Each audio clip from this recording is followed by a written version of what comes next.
Hello and welcome to Awaken Your Potential podcast. This is Jill Batista of Essential Healing Works. And today we're here to talk more about that midlife awakening, the midlife crisis, or the time in your life when you start to recognize that something has to change. Perhaps you have just recently become divorced or recently single. Perhaps your kids have gone off to college and now you're looking at an empty nest and wondering, okay, what's next? Right? Perhaps you've lost a parent and now you are in a different situation, uncharted territory, uncharted waters. Life has thrown you a curveball. Perhaps you've lost your job. All these things can happen at any time in anyone's life. But it seems like the years between the ages of 35 and 55 seem to be where you're just prime for a life change. And a lot of us know this as the midlife crisis. Not everybody goes out and buys a sports car, right?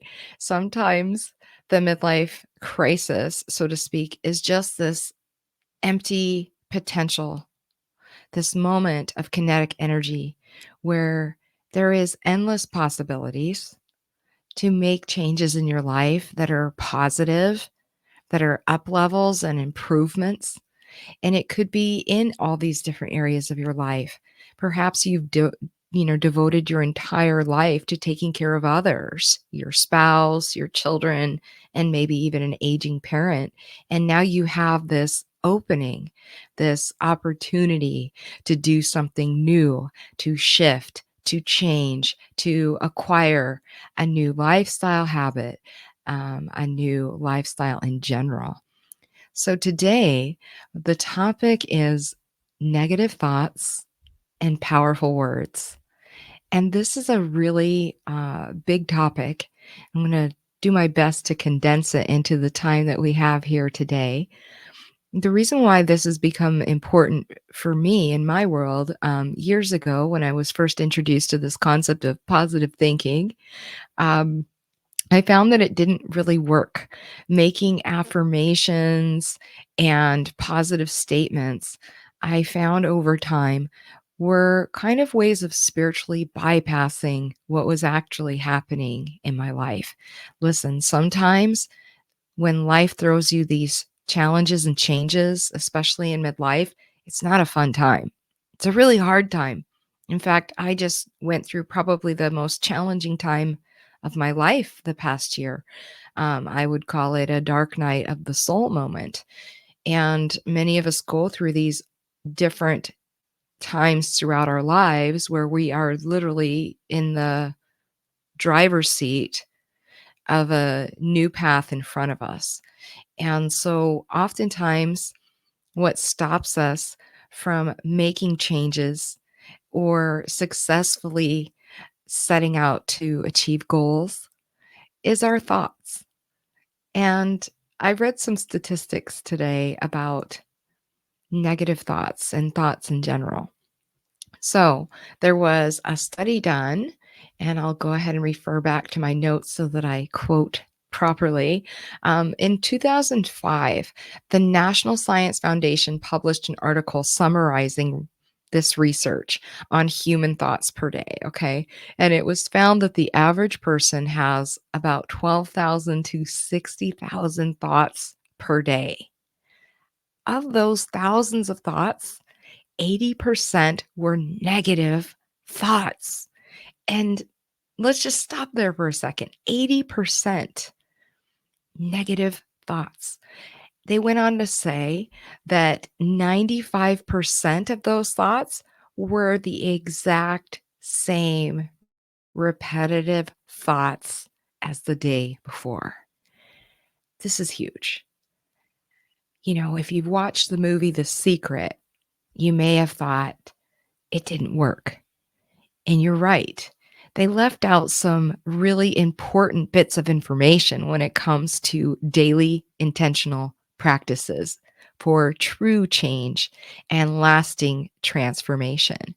And so today we're going to touch on that and give you some actual tangible tools that you can start utilizing today to become more aware of your thoughts and improve them so that you can have a more enjoyable, productive, successful life, whether it be work related, personal relationships, or just goals that you have. So let's begin, right? Let's dive in. So, the brain is like a hard drive, it just records information. And a lot of us are walking around with outdated software. Perhaps in your early developmental stage of life, you were told, sit down, be quiet, do your homework, do your work, sit still. So, a lot of times, those words or actions and behaviors that we took in as little kids, they become kind of who we are. And you have been around children, and children don't like to sit still or be quiet. And so, literally, we're programmed, and I call it the institution of conformity in your formative years, in your school years, to sit down and be quiet, that your opinion isn't necessary, that your questions are not appreciated, and therefore your thoughts are not important. At least that's what we can internalize and make it mean. But really, they just wanted you to pay attention, be focused, be present, and be a participant in the study that they were relaying to you at that time.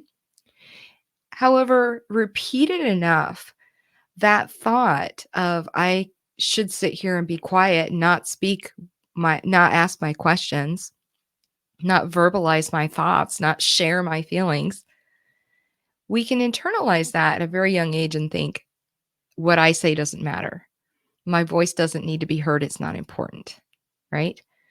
Well, here's the truth, words are meaningless, thoughts are meaningless.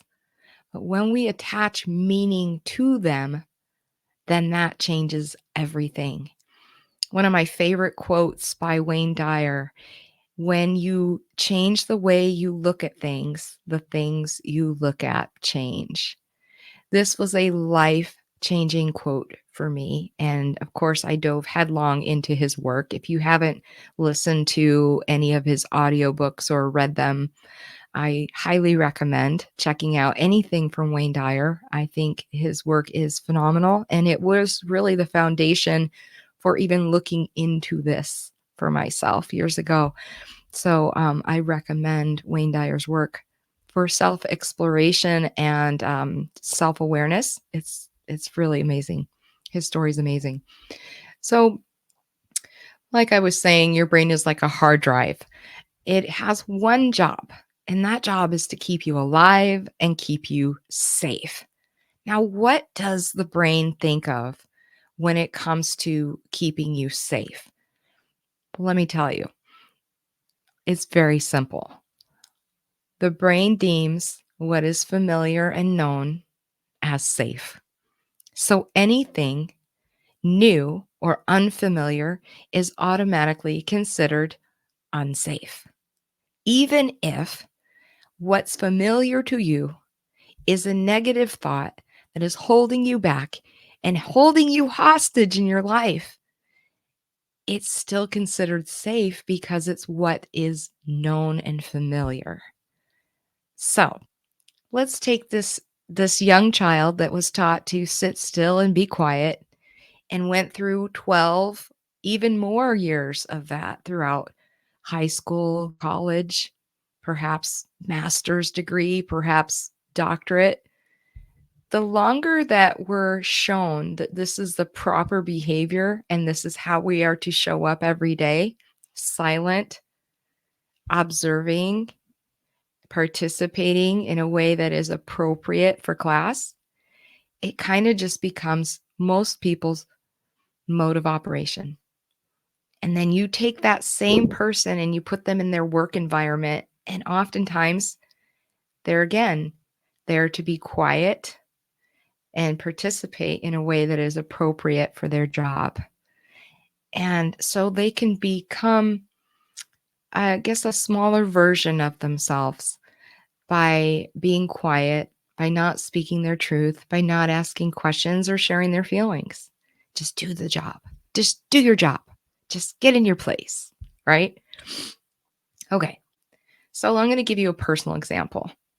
So starting off my career 26 years ago as a massage therapist, it's had many twists and turns, which we'll get into over other episodes, I'm sure.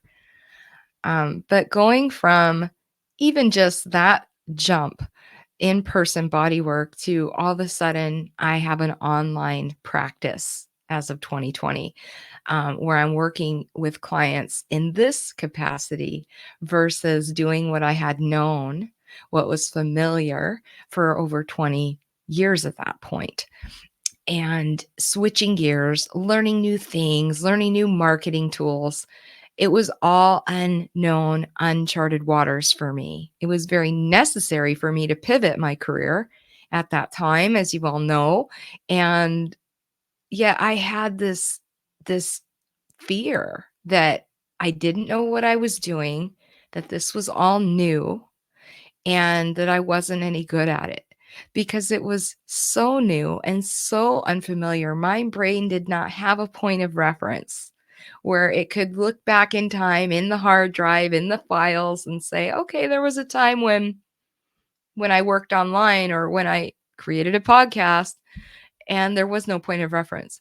So there was a lot of resistance, a lot of procrastination, and even self sabotaging behaviors that at the time maybe I didn't recognize were self sabotaging.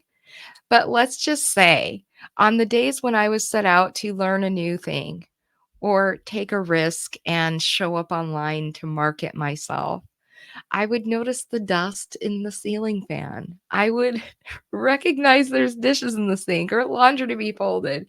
And it was just endless opportunities to avoid getting online, marketing myself, or even promoting myself so that I could have a new livelihood while my massage practice was completely shut down and non operational.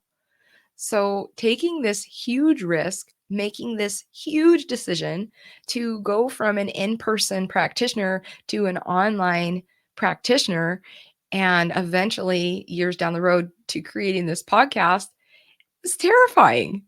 It was terrifying. I can't tell you how many times I had to pump myself up and talk myself into just getting the thing done. Just make the recording, just draw the outline, just practice with your camera, make TikTok videos, make Instagram videos, make Facebook videos.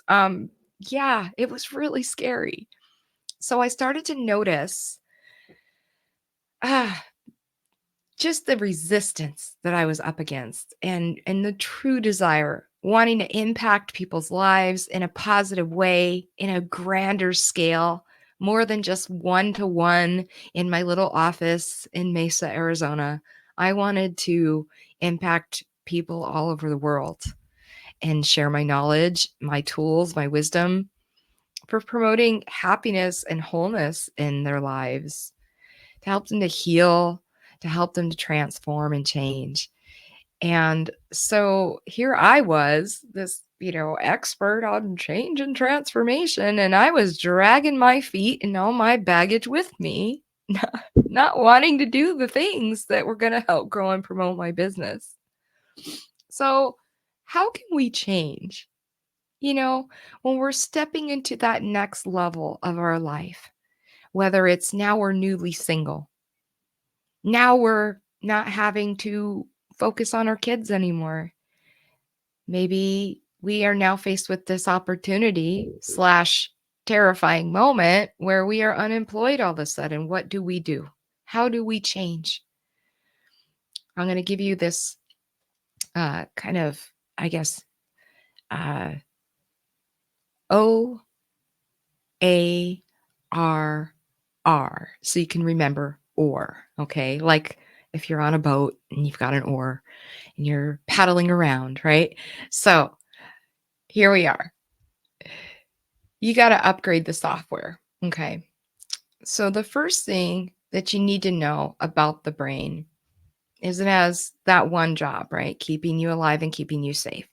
So, what happens when you set out to do something that's new?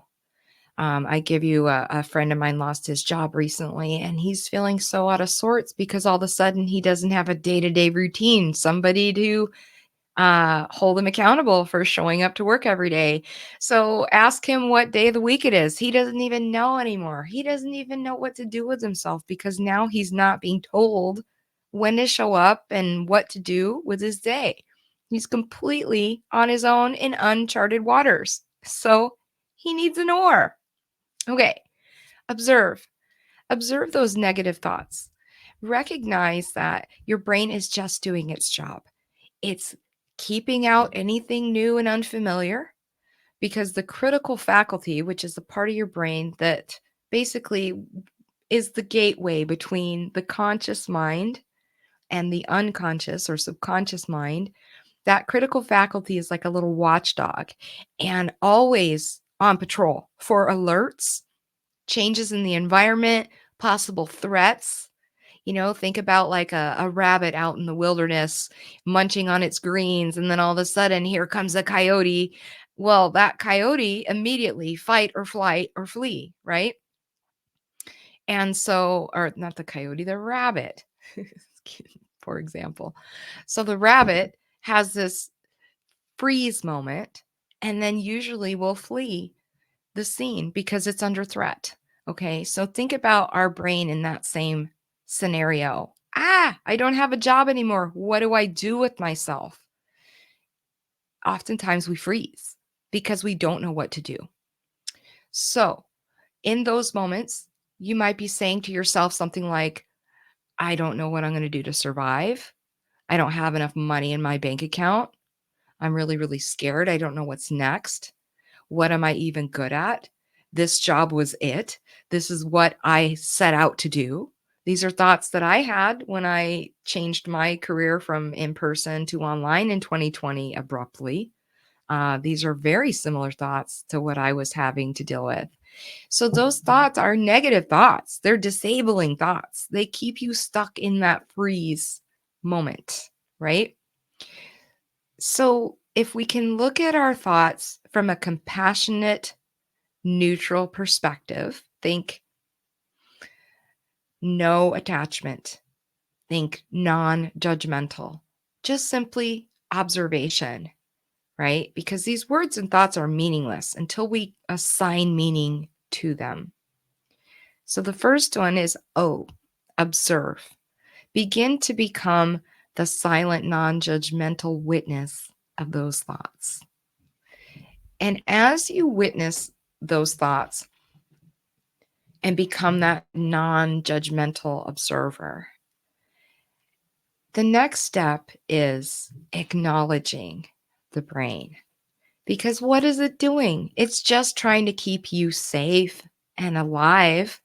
It considers this new life changing moment very threatening and very terrifying.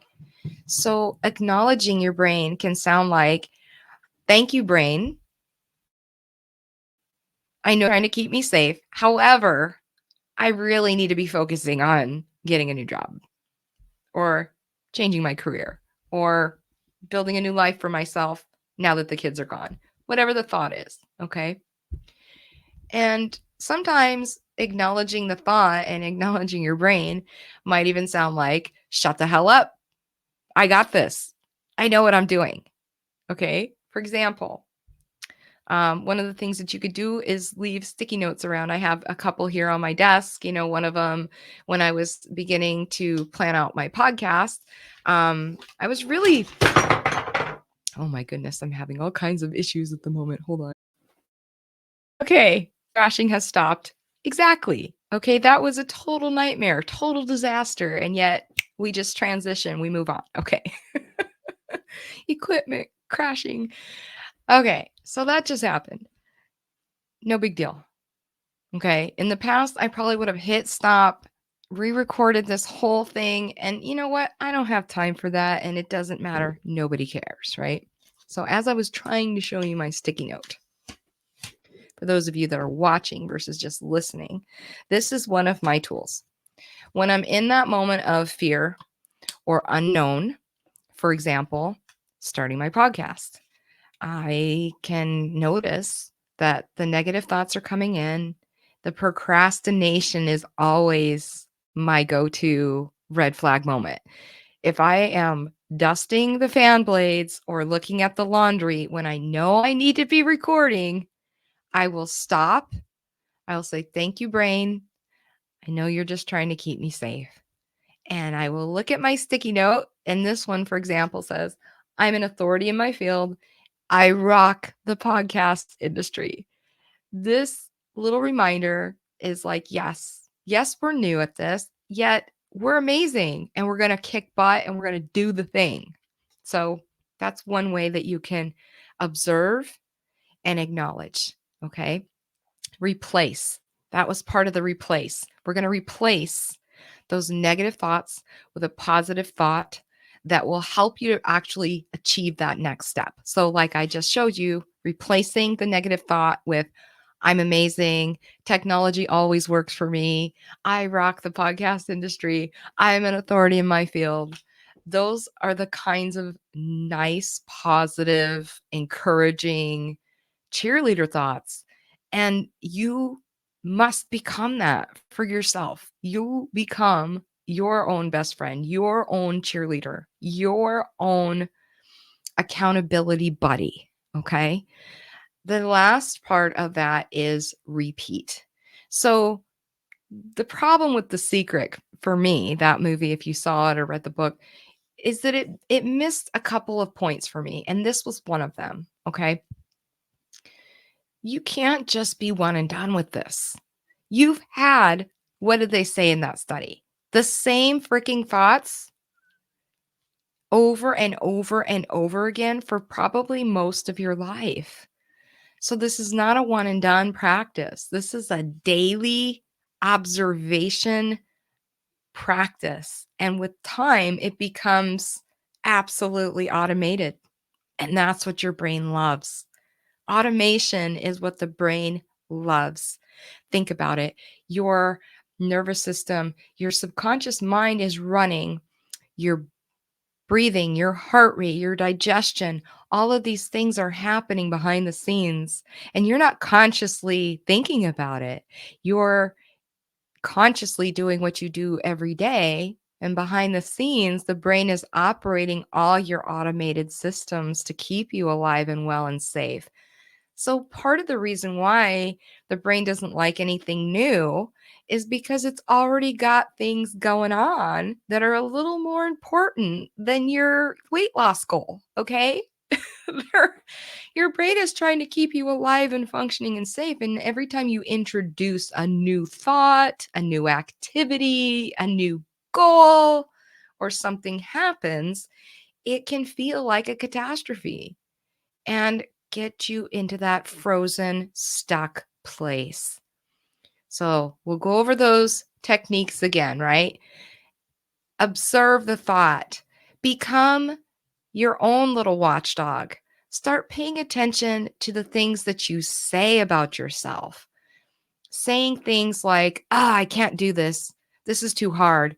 I'm feeling overwhelmed. I don't know what to do. Those are self defeating thoughts. So start to acknowledge the negative thoughts as they come in. Thank you, brain, but I need something new. You can talk to your brain. You can say, stop it. Like when I start to get, noticing the procrastination when it comes to doing a recording, I'll say, stop it. We're going to sit down and we're going to do this recording because we're amazing and we got this, whatever it is. So acknowledge the thought. Thank you, brain. I know this seems new. I know this is scary. Acknowledge your feelings because you're feeling them. They're there for a reason. They're there to show you that this is new and unknown. So acknowledge yourself. I know this is really scary. Putting myself out there, freaking terrifying, you guys. I would imagine my whole life in a little cabin up in the woods somewhere, being this wise old curandera where people would come and bring me gifts and I would impart my wisdom and healing onto them. Perhaps in another life, that's what I did. We don't do that anymore. We've got to get online and do the things that promote our business. And so this was just a natural progression, but it was still scary, very, very scary, very, very new. Acknowledge the thought. Next, replace that thought with something you would prefer to think. I'm an amazing podcaster. I rock this industry. My voice matters. I help others.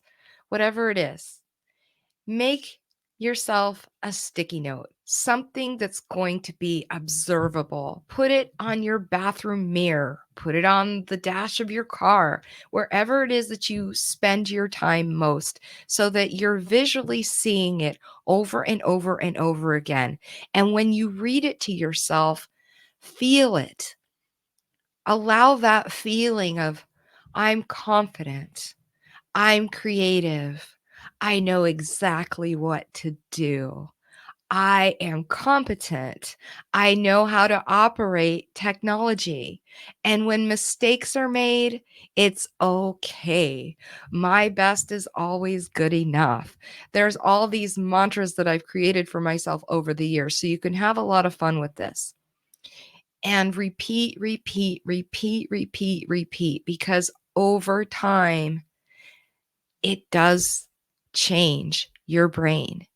You are upgrading your software. You are stepping into that next level version of yourself, and it just becomes who you are, and it just becomes what you do. And when you do those things enough times, they become your beliefs. Your attitude will change, and the choices that you make will change, and the outcomes that you have will be life changing. So, with that being said, remember your oars when you're in uncharted waters in life. This is Jill Batista of Awaken Your Potential podcast. And I hope you liked this episode. And if you did, and you're watching on YouTube, please like, share, subscribe, do all the things. Hit the notification bell so that you know when I'm doing another podcast. You can also go to Essential Healing Works, which is my website for my in person and online practice. You can look at the offerings that I have for online. You can also click to join my email list and be notified whenever I do something online, events, podcast episodes, etc. And you can also opt into that email list and receive a free audio guided meditation for positive thoughts. And this is just a practice that you can start to acquire for yourself to make those positive thoughts and positive changes in your life a lot more easier and handle these unknown situations with grace. So if that sounds good to you, opt into my email and I'll make sure to get that audio out to you. And if you're watching, please comment below and tell me what you think, and I'll make sure to respond. Have a wonderful day, many blessings, and remember, it's time to awaken your potential.